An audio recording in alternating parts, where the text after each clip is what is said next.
Oh, what's going on? Hey. I gotta hit the beat. I gotta hit the beat, beat. I gotta hit the beat. I gotta hit the beat, beat. Now it's Sunday.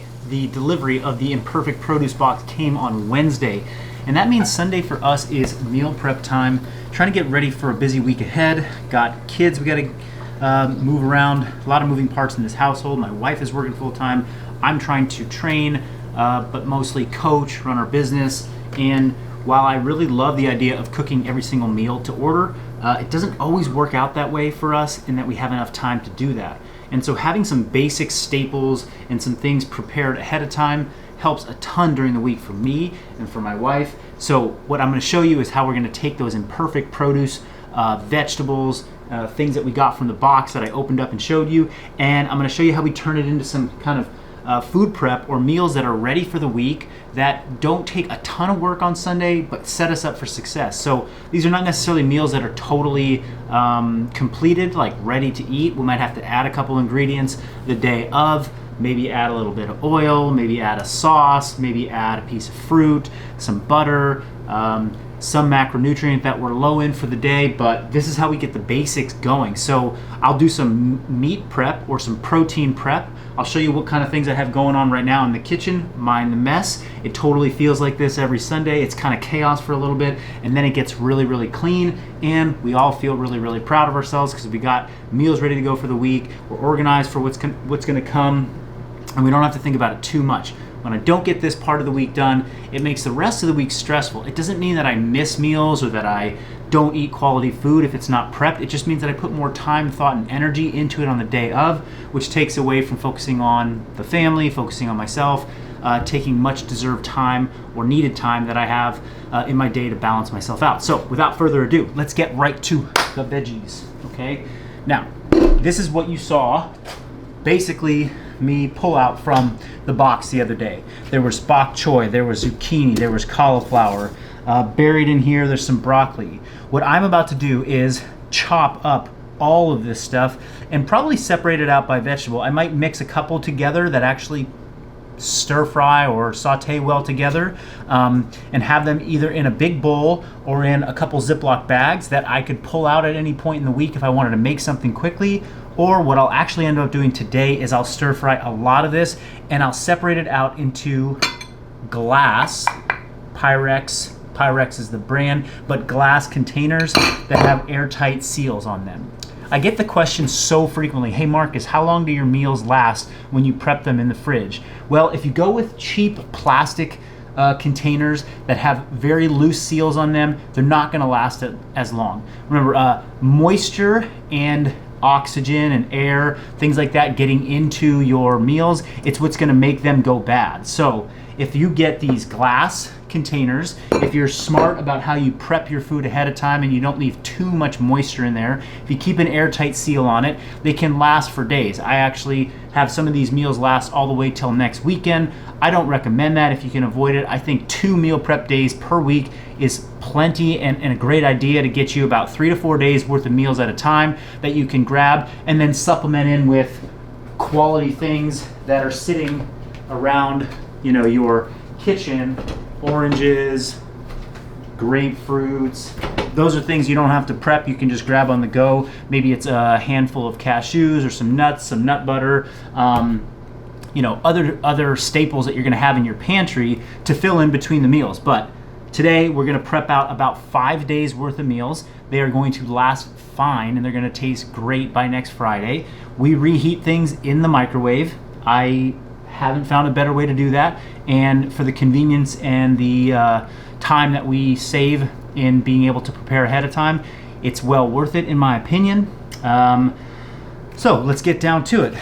Once I've chopped all that up, I will saute those things and then spread them out into different meals. What I want to show you here is I took the in the Imperfect box came 4 pounds of ground turkey, 93% lean. I mixed them with a little bit of pasta sauce. So about a quarter cup of pasta sauce in 2 pounds of ground turkey, which made 6 meals for my wife. That's 5 1/3 ounces of ground turkey per meal. So those are hers. I did the same thing for my meals. You can see my meals are slightly larger. So I use something simple like Rao's pasta sauce, which you can get from Costco in a big jar.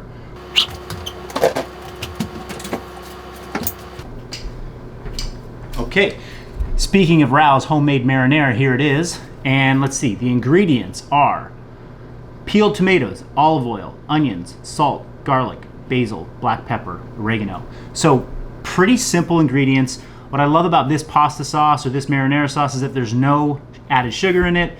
We're not huge fans of garlic in this house because we both have somewhat of an irritation to it, but there's not enough in here to really create a problem. And a little bit of this, just one serving of it, half a cup, which is, about 100 calories distributed between all of these meals. You can up the quotient of sauce or you can remove the quotient of sauce, but it's a super quick way to take ground turkey, which, a lean ground turkey doesn't have a ton of flavor, add some flavor to it, prep some meat, protein out. And so this is gonna have about 35 grams of protein per meal for my wife. We're gonna add some vegetables to it, a little bit of olive oil to cook those vegetables in, and then some of her meals will get a little bit of rice or potato, depending on if she's having it after a training session or not. So that's where something like this can come into handy. And again, I got that at Costco. We buy it in bulk, and we really started buying it because our daughter Joey loves it.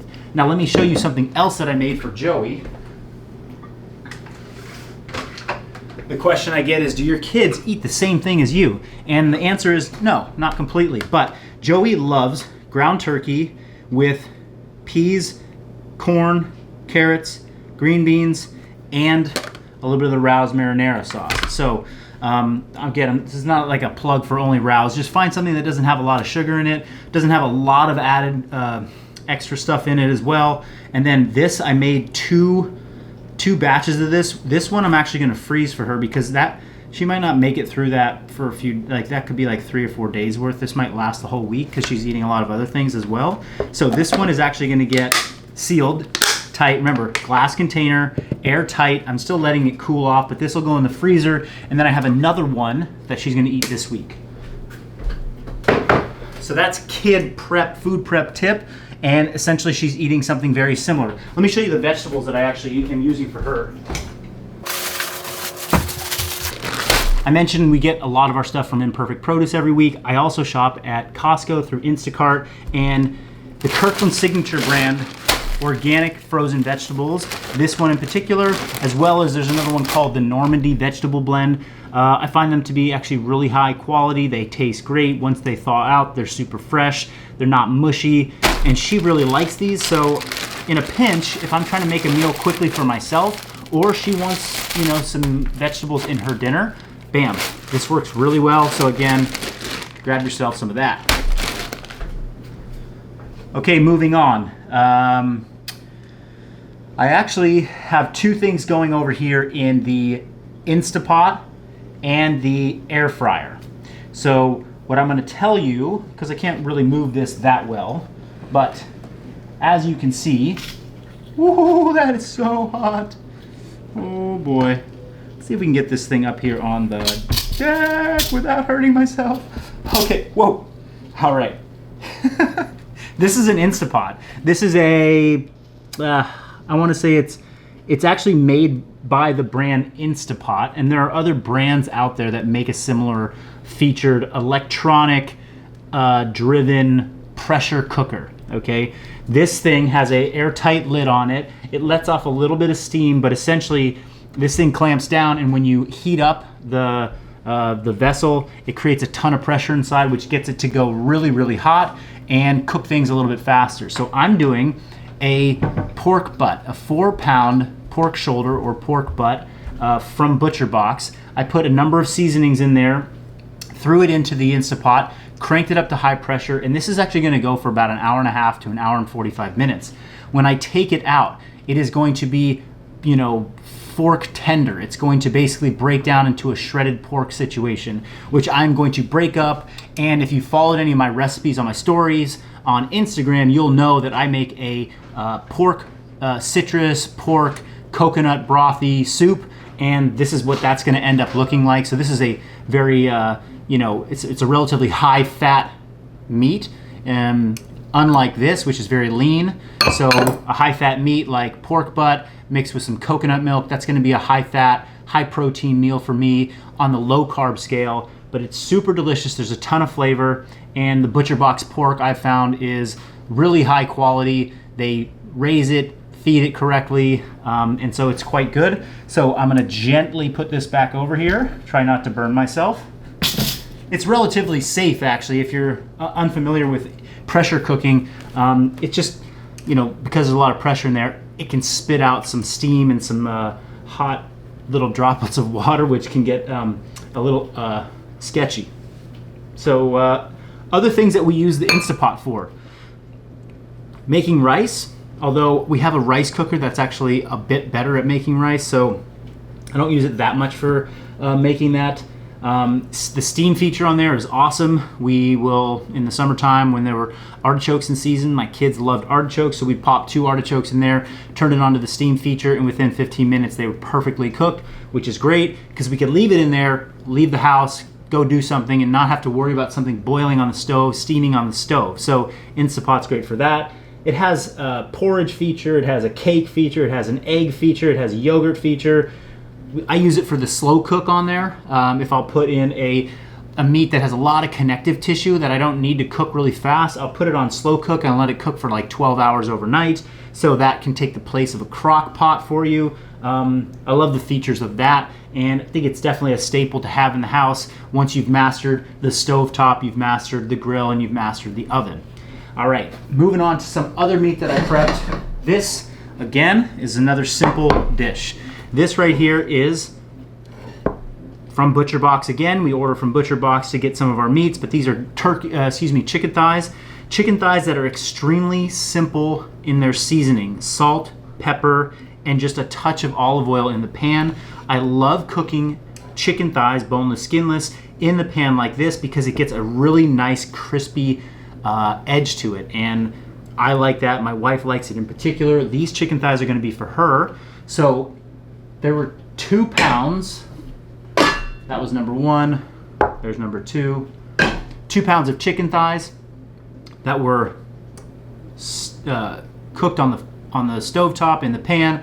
I'm going to cut them up, and just like I did with the 2 pounds of turkey for her, I'm going to divide them up into 6 meals, and I'll show you how I do that now.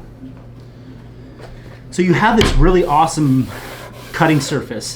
I was gifted this by a client, somebody who is a participant in one of our programs, somebody who follows along on Instagram. It is absolutely lovely. I can link his contact down below, but he is the Wood Pastor on Instagram and on YouTube. I absolutely love this. It does say, oh, here comes my daughters. Here they come. Hi. Are you in the middle of filming? It's okay. Where's Mama? She's in the back. The kids came home. Okay, we're going to keep going with this. I'm going to press pause and show you how I divvy this up. Okay, bye. A few moments later. Okay, we got just a little interrupted earlier. Thanks for rejoining me. It actually gave me plenty of time to clean up the kitchen a little bit, make this space not look so tremendously messy, clean the dishes, got the sink all taken care of, finished all the meals. Now I get to just show you the finished product, which I'm pleased to be able to present to you now. So, remember I talked about chopping up the veggies? Well, I chopped up most of the vegetables from that imperfect produce box, and they ended up in all of these meals that you see up here on the counter. I'll go through them soon, but there were some, like the cabbage and the bok choy, that there was some extra of that we didn't need, so put it in a Ziploc bag. This is going to go into the fridge, and I'll be able to use that probably later this week, or if Joey wants something midweek, I'll cook that up for her. Okay, let's break these down. This is one of the meals that I made for Megan. We have, in the bottom, we have, this is a chicken thigh meal, okay? Then I took the cauliflower that we had from the box, I riced it, which I'll show you in a second what that looks like, sliced some mushrooms, sauteed all those in a pan with about 6 grams or 6 milliliters of olive oil, which I weighed out, and I put in for her 45 grams of pre-cooked rice. So I weighed out 45 grams times 4 meals into the rice cooker, cooked that up, and then divided it into 4 different meals. So that is one of her meals that she'll have to take with her. She's got rice meals. She's got non-rice meals. So this is a non-rice meal. It's got sauteed bok choy. It's got that ground turkey in the bottom. So that's another example of a meal that she's having this week. So there's really about 3 different varieties of meals for her. I made 12 for her. That's going to cover 5 to 6 days, and she'll mix in her own meals throughout the week. She's got some scallops in the freezer that she can thaw out, and she can make a really quick meal. That's probably where the bok choy that's extra and the cabbage will come in handy. She can mix that up, have a little stir fry. So that's how she's going to handle her food. Let me show you how I'm going to handle my food. So I've got 3 different types of meals that I made. Actually, I think, 3 different types, and I'll walk through them now, okay? Meal number 1, this is the ground turkey meal that I made for myself.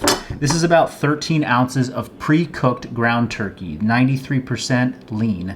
I mixed in, like I said, some marinara sauce, just a little bit of it, a couple dry herbs, and then over here, what you might see is green and orange. That is the zucchini and some carrots that we had left over from last week's Imperfect Box that I put into a machine over here, which I'll talk about in just a minute. But I julienned all of that, sauteed it with some bacon fat. So I use bacon fat to cook very frequently. The reason being, let me just show you this, is that in my air fryer right here to my left, we cook bacon most mornings for our kids, and I have this nifty strainer that I pop right on top of this jar, and I have a couple jars. I have another one right over here that's already full, and I strain out all the bacon fat. So this is great cooking oil. The fatty acid profile of bacon fat is actually quite good. I know it gets a bad rap, but if you use this in a 1-to-1 fashion of like the same thing you would use olive oil for cooking, there's a lot of monounsaturated fatty acids inside of bacon fat. It's got a great flavor, and guess what? It's free because I'm already making the bacon and I'm just reserving a little bit of leftover oil that I use to cook some of my vegetables. Now, something that's pretty important in my meal prep, and I always stress this with people, is that, if you're going to be doing a weighed and measured or a quantity approach to your meals, you're tracking macros, you want to track your calories, it's important to include cooking fats, okay? Cooking fats are something that maybe people don't really pay much of attention to. They throw some olive oil in a pan, they cook their vegetables, and they're not counting that olive oil that they put in the pan. Well, in between these meals, there might be 40 or 50 grams of animal fat, bacon fat in it, and that's quite a lot of calories. It's probably like 40 to 45 grams of fat, which, if you want to do the math, that equates to close to 400 calories just with the cooking fat that I used in these 2 meals. Now, if I were to just ignore that, not include that in my recipes or not include that in my FitnessPal tracking, then I would be slightly overeating on a regular basis, which is a common problem for people when they're trying to track their food. So I make a point to do that. That's why I always have this scale handy when I'm cooking. I will take this bacon fat, like I showed you a minute ago, I'll plop it right onto my scale. I will zero it out, and then I will just spoon bacon fat or olive oil, whatever oil I'm using to cook, I'll spoon it right into the pan. Then I dip into my vegetables and I dump them in the pan, so I have an idea of what's going into each meal. So again, this is about 20 grams of bacon fat. It's about 300 to 400 grams of vegetables per meal that are cooked down, and then 13 ounces. And I know it's like I do grams for vegetables and I do ounces for meat. I don't know, as an American, that's just how I do it. Sorry. But the meat is always weighed pre-cooked. So let's say I have 2 pounds of ground turkey. That's 32 ounces. I'll cook that, and then I'll divide it up into 2 or 3 meals, depending on that. That's how I know exactly how many ounces of meat are in the actual meal. Because if you weigh this turkey that's cooked already, okay, I put the cooked turkey on the scale, it says 8 ounces. 8 ounces, but before I cooked it, it weighed 11 ounces, all right? And that is a much better way of tracking accurately your quantity when you're looking at something like a MyFitnessPal tracking app or one of the other ones that's out there on the market. Most of the nutrition facts that are there for meats are for raw meats, and you want to be inputting as close as you can to the raw meat or the raw weight calculation to get a good sense of what you're actually eating. Now, why is that the case? Because when I cook turkey on the stovetop, there's a certain amount of water loss. There's evaporation that happens. If I cook it for a really long time, it loses more water. If I cook it a little less, it loses less water. So something that weighs 8 ounces or 9 ounces, once it's been cooked, might be a totally different weight than when it was actually raw. So best to measure it when it's raw.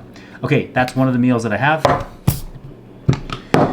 The next one is a cabbage meal. All right, I had talked to you about the InstaPot that was going over there. I had started the InstaPot on pressure. I put a pork butt in. This is what that turned into. It is delightful.